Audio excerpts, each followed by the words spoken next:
The end of The Crown's 4th season saw the royal family heading towards a dramatic season 5. Marriages are under strain and traditions are beginning to crumble. It's a knotty situation that we'll try to untangle to prepare you for the series' return.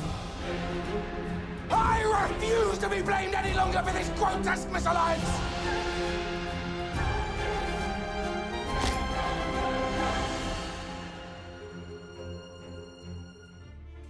At the heart of Season 3 is a growing tension between Elizabeth II and Charles over the role of the crown and the impact of the institution on his personal life.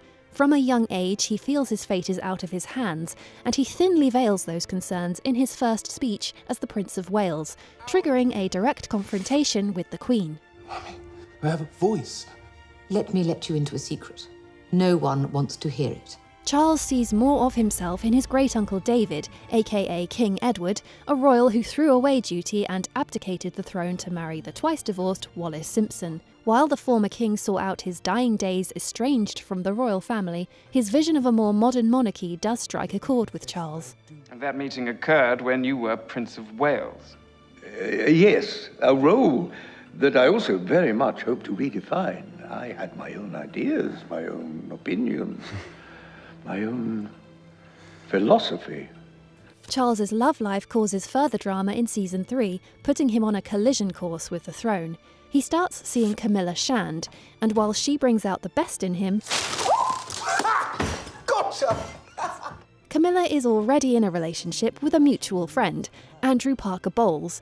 Although the pair keep things open and flirty, Andrew even has a brief fling with Princess Anne. Anne warns the family of this looming situation. As long as he's prepared for there to always be 3 in the marriage. And Lord Mountbatten and the Queen Mother conspire to split the pair up. Charles is given a naval post, and Camilla and Parker Bowles are encouraged to marry. As we enter Season 4, Charles's love for Camilla hasn't dimmed, not even with the arrival of Diana Spencer. But after wowing the royal family on a trip to Balmoral, Diana is deemed a suitable match and an engagement follows. However, even now she senses clear feelings between Charles and Camilla, hinting at trouble to come. The following years are turbulent. Although Diana dazzles on the world stage, she upsets the publicity-shy royals with her growing celebrity, echoing the Queen's battles with her spotlight-hogging sister Margaret back in Season 1 and 2. But unhappiness brews under Diana's surface as she wrestles with an eating disorder and argues with Charles over his affair with Camilla. Camilla is who I want. That is where my loyalties lie. That is who my priority is. As a result, Diana's own affairs follow, notably with James Hewitt, and her attempts at reconciliation with Charles are repeatedly met with embarrassment and anger. I'm starting to properly loathe But you! what's taking you so long? The rest of us have been there for some time. But, despite the pair's unhappiness becoming an open secret, the Queen refuses to allow a split, as it would not be fitting for the future head of the Church of England to divorce. And if I want to separate? You will not separate or divorce or let the side down in any way. And if one day you expect to be king, I do. then might I suggest you start to behave like one. The war between what the heart desires and what the institution allows has been building from Season 1. We saw it in the early years of the Queen's marriage to Philip, as a man of ambition learned to accept a supporting role as the world's most famous husband. An identity crisis that persists into later seasons, as we see him hungering for the adventure of the moon landings and even questioning his faith. Or consider the Queen's sister Margaret, who fell in love with Peter Townsend. Unfortunately, he was a divorcee, blacklisted by the Crown, and his swift exit was engineered. Instead, a heartbroken Margaret fell into a relationship with rakish photographer Tony Armstrong-Jones. Despite causing a minor scandal with the publication of his photos of her, the pair marry in Season 2. By Season 3, Margaret and Tony's marriage is on the rocks.